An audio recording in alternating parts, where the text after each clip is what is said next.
Pâques vue par les chrétiens, je voudrais vous faire une annonce presque sérieuse. Certains ont remarqué qu'avec Tom, on aime bien rire. D'abord, il m'a fait réviser mon hébreu, parce que je n'ai jamais été très doué dans les langues. Mais sur le premier chant, le Matov, il s'est dit, mais si on dansait? Donc l'année prochaine, il y aura une Matov, et il y aura Rabbi Tom et Rabbi Jean-Marie qui vont danser.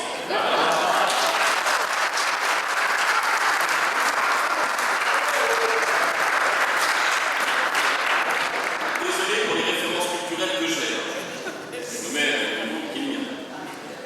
Alors Pâques, c'est vrai que Pâques, peut-être vous le savez, certains d'entre vous le savent, il se trouve que ça fait bien 10 ans que je fais une enquête, sérieuse, pour savoir exactement pourquoi le mot Pâques, et ça traduit en français Pâques, est au singulier pour les juifs et au pluriel pour les chrétiens. Je commence à approcher de la solution historique parce que chacun m'a donné des interprétations. Il semblerait qu'en fait, pendant 6 siècles, entre le 10e et le 16e siècle, c'était indifférencié, on le mettait au singulier ou au pluriel, et à partir du 16e siècle, très précisément, on commence à le mettre systématiquement au pluriel. Pour, et ça j'ai trouvé le texte, pour se distinguer des Juifs, virgule, ce peuple déicide. Donc vous voyez que dans le S de Pâques, il y a une des racines, malheureusement, d'une forme d'antisémitisme chrétien. C'est pour vous dire la gravité aussi de la chose, c'est-à-dire que cette fête qui est censée, comme l'a dit Tom, très bien, être fondatrice et pour les uns et pour les autres, devient un objet de racisme et de haine. Parce que c'est vrai qu'à la base, Pâques, c'est d'abord évidemment pour nous le symbole, bien sûr, du passage, parce que Pessah, comme tu l'as rappelé, veut dire passage, du passage de l'ange au-dessus des maisons, etc., qui est devenu symboliquement le passage de l'Égypte vers la terre promise.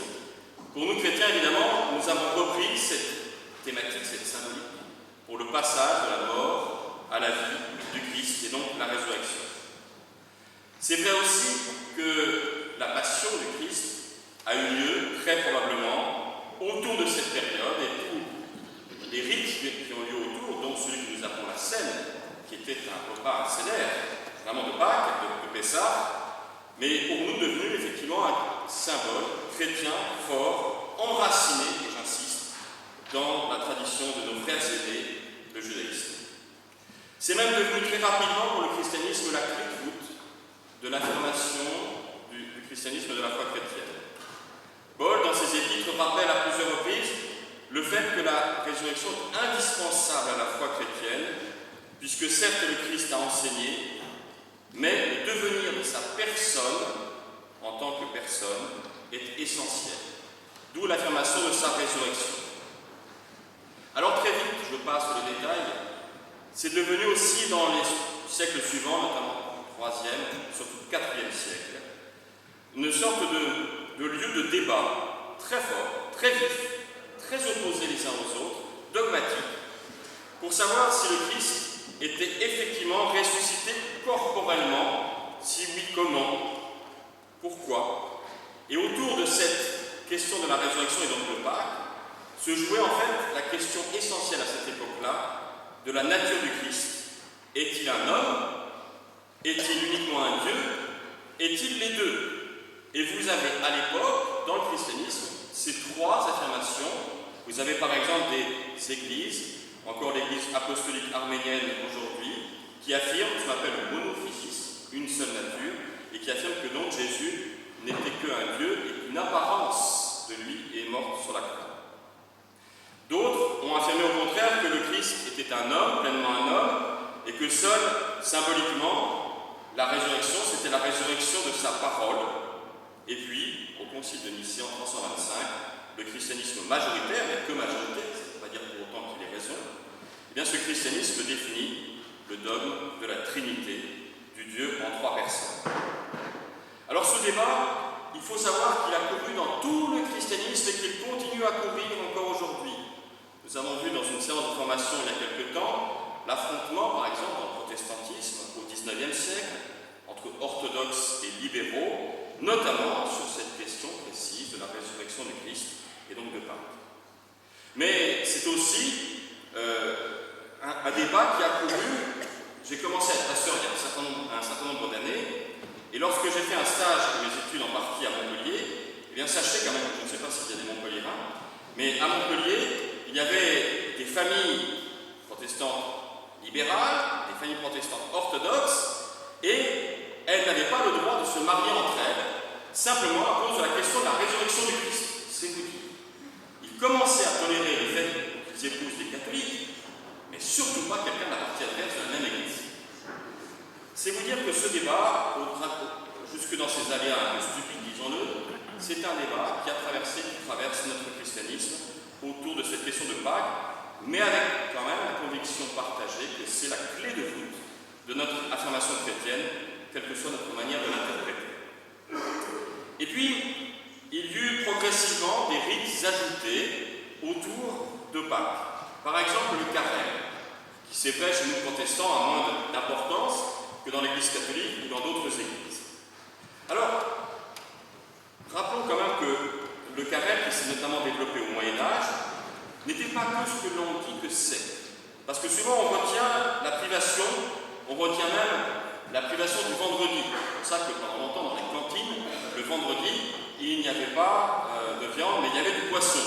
Parce que c'était effectivement le vendredi, symbole de la mort du Christ, et encore plus pendant le carême.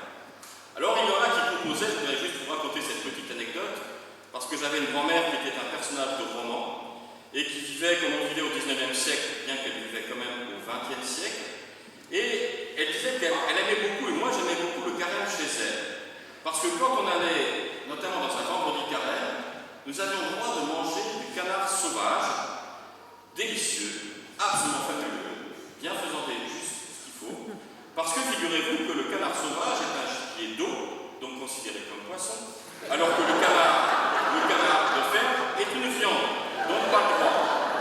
Alors on peut contourner les obstacles. Hein. Ça les dit, on peut contourner. Ma grand-mère devait faire le juif. Hein. Comme ta femme. Limite. Mais bon, peut-être. En tout cas, c'est vrai que ce carême était au Moyen-Âge, bien sûr une forme de privation, mais tout autant un ressourcement spirituel et théologique. Les formations théologiques, par exemple, étaient organisées pendant la période du carême. Et si on remonte au début du christianisme très rapidement, dans l'Antiquité, et on retrouve ça d'ailleurs dans l'Église catholique très nettement aujourd'hui, avec le phénomène de l'augmentation des baptêmes adultes, eh bien c'était à ce moment-là qu'avaient lieu les baptêmes adultes, et le carême était la préparation au baptême que l'on recevait le matin de Pâques. Donc c'était un besoin de ressourcement spirituel. J'ai presque envie de dire que le carême, c'est un peu le parallèle, pas simplement pour la privation, mais pour le sens qu'on lui donnait, qu'on lui donne, le parallèle du ramadan chez nos frères musulmans, pour qui ce n'est pas simplement une privation, mais un temps de retrouvailles familiales, de ressourcement spirituel, qu'on retrouve effectivement dans la tradition juive autour de Pessah, et ce que ma sœur qui est devenue juive appelle le grand nettoyage de printemps, puisqu'on doit vider toutes les armoires pour enlever, effectivement, tu disais, même les traces, les miettes des produits qu'il faut enlever. Donc voilà, c'est dans nos religions quelque chose qui est commun, que ce carême, peut-être le repenser pour aujourd'hui est une question pour nous. La semaine sainte, l'idée que chaque jour, et même dans notre protestantisme, la doyenne de notre paroisse, qui va bientôt avoir 103 ans, raconte qu'effectivement, quand elle était enfant, qu'elle venait ici, il y avait un culte quasiment tous les jours de la semaine sainte, la semaine qui précède le jour de Pâques. Il faut comprendre que cela vient, encore une fois du Moyen-Âge, de ce qu'on appelle une catéchèse des images, puisqu'à l'époque, la plupart des gens ne savaient pas lire, et la formation qu'ils avaient, et les rites qu'ils avaient, c'était une manière de leur expliquer l'histoire sainte, notamment par les vitraux figuratifs, puisque dans notre protestantisme, nous sommes non figuratifs. Mais il y avait donc, dans cette semaine sainte, l'idée d'un chemin de croix, l'idée d'une progression où ça permettait de raconter l'histoire de la passion du Christ de manière catéchétique, pédagogique. Mais en même temps, rien dans notre texte de l'Évangile n'indique que le dimanche des Rameaux, dimanche d'avant, soit effectivement l'entrée à Jérusalem, séparée de 7 jours du matin de la résurrection. Donc on voit bien qu'au Moyen-Âge, on a mis en scène le récit évangélique, sans forcément le suivre à la lettre, pour avoir une pédagogie de la passion, avec la conviction, encore une fois, que Pâques est la clé de tout. D'ailleurs, si je vous posais une question, et je la pose souvent à mes catéchumènes, peut-être vous donneriez la bonne réponse, mais peut-être pas. Combien de temps sépare la mort du Christ de sa résurrection? Généralement, on dit 3 jours. Eh bien non. Prenez le récit évangélique, c'est 36 heures. Puisque on nous dit qu'il meurt à 6 heures le vendredi et qu'on trouve son tombeau vide le dimanche matin à 6 heures. Calculé, ça fait 36 heures et pas 3 jours. Ça, c'était pour l'anecdote, sans grand intérêt, je n'en dis combien. Mais en tout cas, ce que je veux dire par là, c'est que nous avons souvent rajouté du fantastique au récit de résurrection. D'abord, disons-le, il n'y a pas dans le texte biblique de récit de résurrection de Christ. Il n'y en a pas. Il y a la découverte d'un tombeau qui est déjà vide. On ne dit à aucun moment comment le Christ est ressuscité, comment, pourquoi, tout ça. Rien n'est dit, c'est très sobre. Les femmes, selon les évangiles des hommes, arrivent et trouvent un tombeau simplement vide. Et dans certaines versions, le Christ apparaît ressuscité. Mais il n'y a aucun récit de résurrection. Alors que dans bien des évangiles que nous n'avons pas reconnus, c'est-à-dire des évangiles apocryphes, effectivement, on raconte que Jésus est descendu au séjour des morts, au Sheol, et puis qu'il est remonté triomphalement. On le raconte en détail, de manière assez fantastique, proche de la science-fiction. Mais donc, disons-le simplement, en même temps, Pâques, c'est la clé de voûte, et le récit de Pâques est d'une sobriété absolue. Alors je voudrais juste terminer en disant que, au fond, pour nous chrétiens, il y a 3 récits que nous pourrions mettre en parallèle. Genèse 1, le récit de la Pâque juive, de la sortie d'Égypte, et le récit du tombeau vide. Parce que les 3 parlent de la même chose. Les 3 parlent de partir d'un chaos, d'un tohu wabohu en hébreu, c'est-à-dire de cette situation chaotique, pour aller vers une création. Sortie d'Égypte, Israël, comme tu l'as dit, effectivement, qui veut dire aussi l'angoisse, les 3 thèses, sortie et libération. Et bien de la même manière, le christianisme va affirmer que la mort est un chaos absolu dont on peut sortir par la résurrection. Et donc, Pâques est une fête en même temps extraordinairement importante et terriblement sobre. Merci.